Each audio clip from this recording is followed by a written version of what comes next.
আসসালামু আলাইকুম। সংবাদে আপনাদের সবাইকে স্বাগতম জানাচ্ছি আমি নুসরাত। শুরুতেই সংবাদ শিরোনাম। প্রথমেই জানিয়ে দিব, ওসমান হাদির ওপর গুলি করা খুনি ফয়সালকে যেভাবে ভারতে পালিয়ে যেতে সাহায্য করলেন উপদেষ্টা জাহাঙ্গীর আলম। এরপর জানিয়ে দিব, নির্বাচন কেন্দ্রিক টার্গেট কিলিংয়ে ভারত ও আওয়ামী লীগের গুপ্ত হামলার পরিকল্পনা ফাঁস। এরপর জানিয়ে দিব, ওসমান হাদিকে হত্যা চেষ্টা, যেভাবে ভারতে পালালো 2 শুটার, চাঞ্চল্যকর তথ্য। ইনকিলাব মঞ্চের মুখপাত্র শরীফ ওসমান হাদিকে গুলি করা সন্ত্রাসীকে ফাঁসির আদেশ দিয়েছেন আদালত। অথর্ব নির্বাচন কমিশন বলে হাদির মৃত্যু নাকি একটি বিচ্ছিন্ন ঘটনা। এই স্পাইনলেস মেরুদণ্ডবিহীন ইলেকশন কমিশনার, আমরা এমন একটি বিচ্ছিন্ন ঘটনা তোমার সাথে যেন ঘটে যেটির অপেক্ষায় থাকলাম। জুলাই বিপ্লবকে বিজয়ী করা ছাড়া আমাদের সামনে আর কোনো রাস্তা খোলা না। প্রফেসর ইউনূস বিপ্লবকে লক্ষ্যভ্রষ্ট করেছে, আমরা আবার সেই বিপ্লবকে সম্পন্ন করব, বিজয় করব। প্রয়োজনে আবার এক নদী রক্ত পাড়ি দেব, কিন্তু বিজয় নিয়ে ঘরে ফিরব ইনশাআল্লাহ। ইনকিলাব জিন্দাবাদ।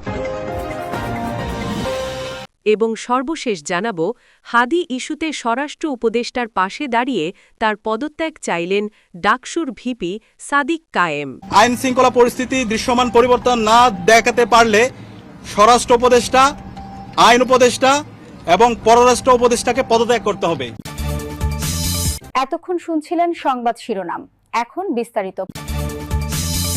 ওসমান হাদিকে হত্যার পরিকল্পনা এবং এর ছক করা হয়েছিল আরও আগেই। কখন, কোথায়, কিভাবে গুলি করে কোন কোন রুট ধরে পালিয়ে যাবে, এর সবই ছিল পূর্ব নির্ধারিত। এই ঘটনায় 1-2 জন নয়, নানা পর্যায়ে জড়িত আরও অনেকেই। কোন রুট ধরে কিভাবে রাজধানী ছেড়েছে সন্দেহভাজন ফয়সাল আর আলমগীর, তার খোঁজ করেছেন আমাদের অনুসন্ধানী টিম। 12ই ডিসেম্বর 2025 শুক্রবার জুম্মার নামাজের পর অটোরিকশায় করে যখন ওসমান হাদি রাজধানীর বিজয়নগরের বক্স কালভার্ট রোডে বাইতুল সালাহ জামে মসজিদের সামনে পৌঁছান, ঠিক তখনই সেখানে পৌঁছায় আগে থেকে ফলো করতে থাকা মোটরসাইকেলের 2 আততায়ী। প্রশ্ন হল, এত সিসি ক্যামেরা, এত নিরাপত্তা বেষ্টনীর মধ্যেও রাজধানীতে দিনে দুপুরে কিভাবে এমন একটা কর্ম সংঘটিত করে পালিয়ে যেতে পারে আততায়ীরা? আজকের অনুসন্ধানে সেই আদ্যপ্রান্ত খুঁজে বের করার চেষ্টা করব। ম্যাপের এই জায়গাটা দিয়ে চলে যাওয়া যাচ্ছে সোজা পল্টন দিয়ে বিজয়নগর এলাকায়, এবং অনেকগুলো অলিগলি থাকার কারণেই সেখান দিয়ে হারিয়ে ফেলাও খুব সহজ আততায়ীদেরকে। যদি সিসিটিভি পর্যালোচনা করা যায়, তাহলে খুঁজে বের করা সম্ভব হতে পারে সেই অবস্থান কোথায় ছিল আততায়ীদের। সময় দুপুর 2:20। বক্স কালভার্ট রোডের বাইতুল সালাহ জামে মসজিদের সামনে দিয়ে রিকশায় করে উদ্যানের দিকে যাচ্ছিলেন হাদি ও তার রাজনৈতিক সহকর্মীরা। হাদির রিকশায় ছিল হাদিসহ আরও একজন। হঠাৎ মোটরসাইকেলের 2 আততায়ী পেছন থেকে গুলি ছোড়ে ওসমান হাদির মাথাকে লক্ষ্য করে। এরপরই দ্রুত বেগে হাদির রিকশা পেরিয়ে পালিয়ে যায় আততায়ীরা। এরপর মোটরসাইকেল কোন রুট ধরে কোথায় গিয়েছিল? আরও কয়েকটি ভবনের সিসি ক্যামেরা ফুটেজে দেখা যাচ্ছে মোটরসাইকেল সোজা রাস্তা ধরে বেরিয়ে যায় বক্স কালভার্ট রোড ও মসজিদ রোডের সংযোগ সড়ক ধরে। এরপর বক্স কালভার্ট রোডের মূল সড়ক পেরিয়ে দ্রুত গতিতে এগিয়ে যায় সেগুন বাগিচার দিকে। সেখান দিয়ে বের হওয়ার কয়েকটি রাস্তার মধ্যে একটি হচ্ছে পুলিশ থানা, অন্যটি বিজয়নগর এবং সোজা শিল্পকলা। মোটরসাইকেলটি সোজা শিল্পকলার রাস্তা ধরে ভেতরে চলে যায়। সেখান দিয়ে বের হওয়ারও আরও 3টি রাস্তা, তার মধ্যে শিল্পকলা ভবন, অন্যটি প্রেস ক্লাব এবং আরেকটি কাকরাইল মসজিদ সড়ক। ঠিক কোন পথে গেছে মোটরসাইকেলটি? সেগুনবাগিচা এলাকার আরেকটি সিসি ক্যামেরা ফুটেজে দেখা যায় দ্রুত গতিতে মোটরসাইকেলটি এগিয়ে যায় শিল্পকলা একাডেমির রাস্তা ধরে। শুক্রবারের দুপুর রাস্তায় যানবাহনের সংখ্যা একেবারেই কম। শাহবাগ হয়ে এক রাস্তা ধরেই মোটরসাইকেলটি যায় মিরপুরে। তারপর মিরপুরের পর আর ব্যবহার হয়নি মোটরসাইকেলটি। নাম্বার ধরে এর মালিককে গ্রেফতার করে পুলিশ। সে এখন 3 দিনের রিমান্ডে। ইনকিলাব মঞ্চের মুখপাত্র শরীফ ওসমান বিন হাদির ওপর হামলাকারী ফয়সাল করিম মাসুদ ওরফে দাউদ খানের স্ত্রী ও শ্যালকসহ 3 জনকে আটক করেছে র্যাব। তবে ফয়সাল করিমের ব্যাপারে এখনও নিশ্চিত করে কিছু বলতে পারছে না আইন শৃঙ্খলা বাহিনী। ফয়সালের স্ত্রী সামিয়া, শ্যালক শিপু ও বান্ধবী মারিয়াকে আটক করা হয়েছে বলে র্যাবের সদর দপ্তরের গণমাধ্যম শাখার একটি সূত্র আমাদের নিশ্চিত করেছে। ওই সূত্র বলেছে, গত 24 ঘণ্টায় ঢাকা ও নারায়ণগঞ্জের বিভিন্ন এলাকায় অভিযান চালিয়ে 3 জনকে আটক করা হয়। তাদেরকে আজ পুলিশের কাছে হস্তান্তর করা হয়েছে। এদের নিয়ে আজ পর্যন্ত সর্বমোট 6 জনকে আটক করেছে আইন শৃঙ্খলা রক্ষাকারী বাহিনী। 3 জনের মধ্যে ফয়সালের স্ত্রী ও শ্যালক সহ অন্যজন অর্থাৎ ফয়সালের বান্ধবী মারিয়া সাভারের জাহাঙ্গীরনগর বিশ্ববিদ্যালয়ের পাশের এলাকার গ্রিন জোন নামক একটি রিসোর্টের কর্মচারী। জানা গেছে, কিলার ফয়সাল ও তার সহযোগী আলমগীর ওসমান হাদিকে হত্যা করার আগে ওই রিসোর্টেই অবস্থান করছিল। অন্য একটি সূত্র বলছে, ইনকিলাব মঞ্চের মুখপাত্র শরীফ ওসমান বিন হাদিকে হত্যাচেষ্টার ঘটনাটি দীর্ঘ পরিকল্পনার ফসল, কারণ খুনের চেষ্টাকারীরা কৌশলে তার পাশেই দীর্ঘদিন ধরে অবস্থান করছিল এবং হাদিও তাদের ওপর আস্থা রেখেছিলেন। ফয়সাল করিম দাউদকে বিভিন্ন সময়ে হাদির পাশে অবস্থান করতে দেখা গেছে। এই কারণে এটি দীর্ঘ পরিকল্পিত একটি হত্যাচেষ্টার ঘটনা বলে মনে করছেন তদন্তে যুক্ত কর্মকর্তারা।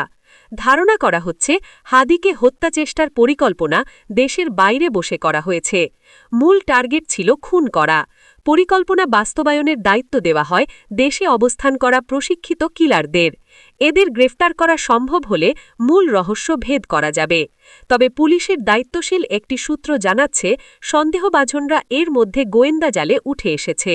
এখন তাদের হেফাজতে নেওয়ার সময়ের ব্যাপার মাত্র। সন্দেহভাজনদের তালিকায় রয়েছে 7 সদস্যের একটি প্রশিক্ষিত দল। জানতে চাইলে ঢাকা মহানগর গোয়েন্দা পুলিশের দায়িত্বশীল এক কর্মকর্তার নাম না প্রকাশ করা শর্তে বলেন, প্রাথমিকভাবে এটি একটি কন্ট্রাক্ট কিলিং চেষ্টার ঘটনা বলে মনে করা হচ্ছে। এ ঘটনায় এখনও পর্যন্ত বিভিন্ন সিসি ক্যামেরা ফুটেজ দেখে 7 জনকে সন্দেহের তালিকায় রাখা হয়েছে। এর মধ্যে অনেকে গ্রেফতারের কাছাকাছি পর্যায়ে। একটি সূত্র মতে, হাদির ওপর হামলার ঘটনায় দুবাইতে অবস্থান করা এক শীর্ষ সন্ত্রাসী যুক্ত থাকার আলামত মিলেছে। এই সন্ত্রাসী সম্প্রতি 2 বার ভারতে গিয়েছেন এমন তথ্য রয়েছে। ওই সন্ত্রাসীকে একটি পক্ষ হত্যার কন্ট্রাক্ট দেয়, তারপর দুবাইতে বসে হাদির ওপর হামলার নির্দেশ দেন তিনি। সূত্র মতে, অনেক আগে থেকেই তার হয়ে কাজ করে আসছিল ফয়সাল করিম দাউদ। দাউদ শার্প শুটার হিসেবে পরিচিত। তিনি সর্বশেষ ঢাকা মহানগর উত্তর ছাত্রলীগের সাবেক সভাপতি এবং আদবর ছাত্রলীগের সভাপতি হিসেবে দায়িত্ব পালন করেছেন। জুলাই বিপ্লবের পর নিষিদ্ধ সংগঠনটির পক্ষে ঝটিকা মিছিল, চোরাগুপ্তা হামলা ও বৈঠকে সক্রিয়ভাবে অংশগ্রহণ করেছেন। এমনকি ভারতে পলাতক মৃত্যুদণ্ডপ্রাপ্ত দেশের সাবেক স্বরাষ্ট্রমন্ত্রী মৃত্যুদণ্ডপ্রাপ্ত আসাদুজ্জামান কামাল এবং দলটির প্রেসিডিও মণ্ডলীর সদস্য ও প্রভাবশালী নেতা জাহাঙ্গীর কবির নানকের সাথেও তার ঘনিষ্ঠ সম্পর্ক আছে বলে গোয়েন্দা সংস্থার বিভিন্ন সূত্র নিশ্চিত করেছে। গোয়েন্দা তথ্য বলছে, হাদির ওপর হামলার প্রেক্ষাপটে সবচেয়ে চাঞ্চল্যকর তথ্যগুলোর একটি হল, জুলাই বিপ্লবের ফলে ফয়সালের ব্যাংক অ্যাকাউন্টে বিপুল অঙ্কের লেনদেন হয়। একাধিক ব্যাংকে থাকা তার হিসাবগুলো পর্যালোচনা করে দেখা গেছে, স্বল্প সময়ে বড় অঙ্কের টাকা জমা ও উত্তোলন হয়েছে। এই লেনদেনের একটি অংশ এসেছে বিদেশ থেকে। তদন্তকারীরা খতিয়ে দেখছেন এসব অর্থ বৈধ চ্যানেলে এসেছে কিনা। ফয়সাল তথ্য প্রযুক্তিতে বেশ দক্ষ। সূক্ষ্ম পরিকল্পনার অংশ হিসেবে তিনি গুলি করার আগেই তার ফেসবুক অ্যাকাউন্ট ডিঅ্যাক্টিভেট করেন। গোয়েন্দা সূত্রগুলো বলছে, অত্যন্ত উচ্চ পর্যায়ের পরিকল্পনার অংশ হিসেবে হাদিকে গুলি করা হয়। ঘটনার দিন ফয়সাল মোবাইল ফোনও ব্যবহার করেননি। এমনকি তাকে নিরাপদে সরিয়ে নেওয়ার জন্য আশেপাশে কিরার গ্রুপের রেস্কিউ টিমও ছিল। এই কারণে আশঙ্কা রয়েছে, ইতিমধ্যেই তাকে সেখান থেকে সরিয়ে নিরাপদ সীমান্তের ওপারেও নিয়ে যাওয়া হতে পারে। জুলাই বিপ্লবী শরীফ ওসমান হাদিকে হত্যাচেষ্টার পর বিভিন্ন ধরনের তথ্য সামনে আসছে। ত্রয়োদশ জাতীয় সংসদ নির্বাচনের তফসিল ঘোষণার একদিনের মাথায় ইনকিলাব মঞ্চের মুখপাত্র ও ঢাকা ৮ আসনের এই স্বতন্ত্র প্রার্থীর ওপর হামলায় সংগঠন সুদূর প্রসারী নাশকতার ছক আছে বলে জানা গেছে। ইতোমধ্যে ফাঁস হয়েছে ফ্যাসিবিরোধী শক্তি নির্মূলে কার্যক্রম, নিষিদ্ধ আওয়ামী লীগ ও ভারতীয় পরিকল্পনা। আওয়ামী সন্ত্রাসীদের আওয়ামী লীগ অনলাইন কমিউনিটি নামে টেলিগ্রাম চ্যানেলে একটি বৈঠকের অডিও সামাজিক যোগাযোগ মাধ্যমে ভাইরাল হয়েছে। হয়েছে, যেখানে তফসিল ঘোষণার পর ঢাকা ও চট্টগ্রামের বড় ধরনের নাশকতার পরিকল্পনা ফাঁস হয়েছে। গত ৯ ডিসেম্বর অনুষ্ঠিত ওই টেলিগ্রাফ কনভারসেশন প্রকাশ করেছেন আল জাজিরার অনুসন্ধানী সাংবাদিক জুলকারনাইন সায়ের। ভিডিওটির অ্যাডমিনকে বলতে শোনা যায় ৫ মাস ধরে তারা একটি পরিকল্পনা করছেন, একটি টিম প্রস্তুত করা হয়েছে। আগামী ১১ই ডিসেম্বর থেকে এই টিম ওজিবি সাংকেতিক নাম অয়েল প্ল্যান্ট হয়ে কাজ করবে। আমাদের অলরেডি বাংলাদেশ পুশ ইন করা হয়েছে। গ্রুপ মেম্বারদের উদ্দেশ্যে তিনি বলেন, আপনাদের ঘাবড়ানোর কিছু নেই। আপনারা যেটা চিন্তা করছেন তার চেয়ে অনেক বেশি আকারে আমাদের জায়গা থেকে যা করা যায় সেই প্রস্তুতি অলরেডি শুরু হয়েছে। আপনারা আশাহত হবেন না, সাহস হারাবেন না, রাজপথে থাকেন, বাকিটা যা করার আমরা করে দিব।